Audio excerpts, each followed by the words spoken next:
Bonjour à tous et bienvenue pour ce 5e épisode de la restauration de la 4L. Dans le 4e épisode, je vous avais dit que le châssis était complètement fini, qu'il n'y avait plus rien à refaire dessus, juste à faire les finitions. Mais en les faisant, je me suis rendu compte qu'il y avait encore des trous, donc j'en ai profité pour les refaire hors vidéo, c'est pour ça que cette vidéo sort si tard. Maintenant c'est fait, le châssis est comme neuf, il n'y a plus de trous dedans. Donc je vais commencer par nettoyer le châssis parce qu'il reste encore de la terre dessus. Je vais pouvoir aussi nettoyer mon atelier parce qu'il y a énormément de limailles de fer dû au ponçage de toutes les soudures. Donc je vais nettoyer ces deux choses là. Ensuite je ferai ma cabine provisoire de sablage. Donc je vais faire une cabine avec des bâches pour éviter que tout le sable, tout le grain parte partout. Donc je vais faire ça, on va pouvoir sabler le châssis et ensuite j'en profiterai pour le peindre et on aura déjà bien avancé.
Ça y est, j'ai maintenant fini de faire le caisson, donc j'ai utilisé deux bâches pour le faire. J'ai utilisé une bâche de 6 sur 4 mètres et une autre de 6 sur 3.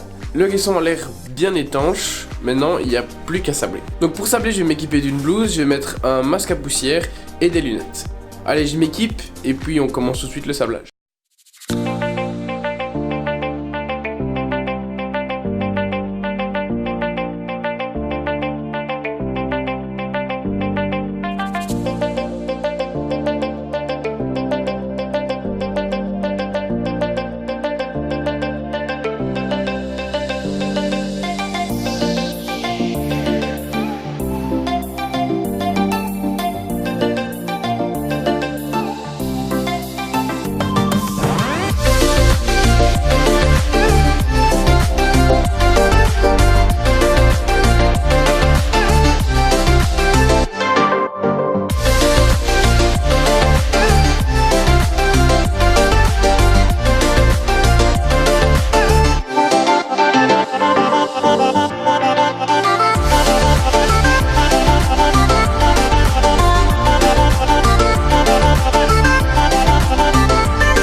Donc comme vous voyez, j'ai sablé avec la sableuse du garagiste et après avoir sablé des petits emplacements, j'ai eu beaucoup de problèmes. Premièrement, le temps était beaucoup trop humide, donc quand je sablais, il y avait des projections d'eau. Malgré qu'il y ait un fil sur le compresseur, j'en avais quand même. Aussi, le sable que j'avais acheté était trop gros, donc j'ai acheté du sable de l'oxyde d'aluminium en grain 1.4 et c'était trop gros pour la machine, il faut du grain plus fin. Et ensuite, le dernier problème, c'était que la puissance de la sableuse est vraiment limitée. Elle est plus faite pour faire des petites surfaces. Et moi, pour faire un châssis, j'avais vraiment besoin d'une sableuse beaucoup plus puissante. Donc comme il fallait que j'avance sur le projet parce que la date commence vraiment à se rapprocher, j'ai cherché un indépendant sableur en Belgique, proche de chez moi, et j'en ai trouvé un. On est donc parti avec mon coéquipier avec la remorque, on a mis le châssis dans la remorque, et on est parti chez cet indépendant pour sabler la voiture. Ceux qui me suivent sur Instagram le savent déjà, parce que j'ai fait des stories tout le long de la journée. On est parti au matin, on avait plus ou moins 1 heure de route. Une fois arrivé là-bas, on a déchargé le châssis, on a sablé, j'ai sablé pendant 4h30 et ensuite on est retourné chez moi. Il était vraiment génial avec nous, il nous a laissé utiliser ses machines pendant plus de 4h30, il nous a fourni des dégraissants pour pouvoir dégraisser le châssis juste avant de le peindre, il nous a offert une bâche pour pas que le châssis soit mouillé dans le trajet retour parce qu'il pleuvait beaucoup ce jour-là. Donc bref, il a été vraiment super génial et merci à lui. Il est situé en Belgique, proche de la frontière avec la France, près de Couvain. Il est plus spécialisé dans le bois, mais si vous avez besoin de faire sabler quelque chose au niveau bois, je le recommande énormément. Donc je vais vous donner quelques détails pour ceux qui veulent sabler. Le sable que j'ai utilisé, c'est de l'oxyde d'aluminium en grain 1,4.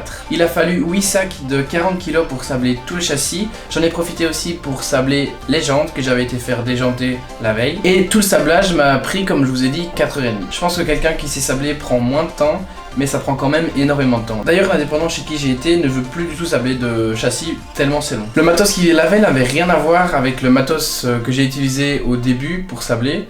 Il avait vraiment un énorme compresseur, un compresseur de chantier qui fonctionnait avec son propre générateur et de l'essence. Le compresseur était relié à un assécheur d'air, donc ça permet vraiment d'avoir des conditions optimales pour sabler. On avait une tenue spéciale avec un masque, j'avais de l'air qui arrivait dans mon masque pour éviter de respirer de l'air pollué. Donc vraiment, pour sabler des grosses pièces comme un châssis par exemple, il faut vraiment avoir de l'équipement et ça, je m'en suis rendu compte en faisant l'expérience et je n'essaierai plus jamais de sabler un châssis avec une toute petite sableuse. La puissance des sableuses n'ont absolument rien à voir. Avec la sableuse là-bas, j'étais à 30 cm et ça sablait déjà une grande surface, alors qu'avec la petite sableuse que j'avais au début, il fallait vraiment que je me rapproche et ça sablait pas du tout sur une grande surface. Donc si vous voulez sabler votre châssis, votre caisse, ne faites pas ça avec une petite sableuse et louez une sableuse ou allez chez quelqu'un qui en a une et faites-le là-bas. Il faut savoir que sabler coûte cher aussi. Le sable, je l'ai payé 10 € les 40 kg. Il y en a eu pour 8 fois 40 kg. Donc ça fait quand même pas mal d'argent. Si en plus on doit louer la sableuse, on doit y passer du temps. Donc réfléchissez bien 2 fois avant de vous lancer dans un sablage. Une fois que le châssis a été sablé, on l'a ramené dans son pyjama, la bâche que l'indépendant nous avait prêtée. On l'a ensuite sorti avec mon coéquipier et on l'a dégraissé. C'est vraiment une étape importante de dégraissage, c'est pour que la peinture accroche mieux au support, pour vraiment laver tout ce qui reste sur le châssis.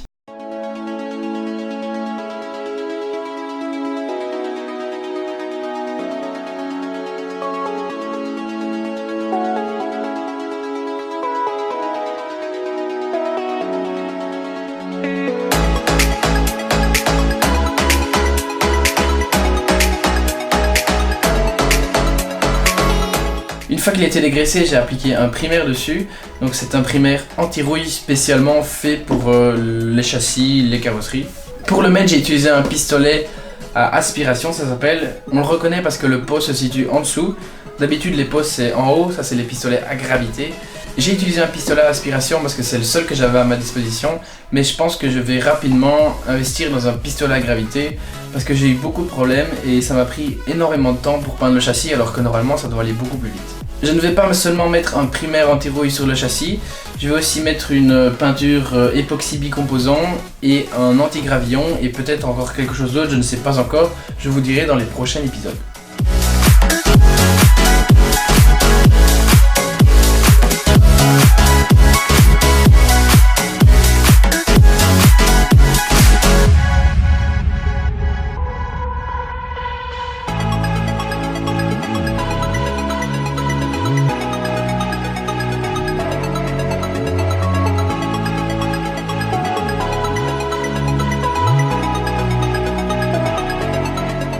C'est déjà la fin de cette vidéo, j'espère que vous avez appris beaucoup de choses sur le sablage et sur la restauration d'un châssis. Si c'est le cas, n'hésitez pas à mettre un pouce bleu, à vous abonner, et moi je vous dis à la prochaine pour une nouvelle vidéo.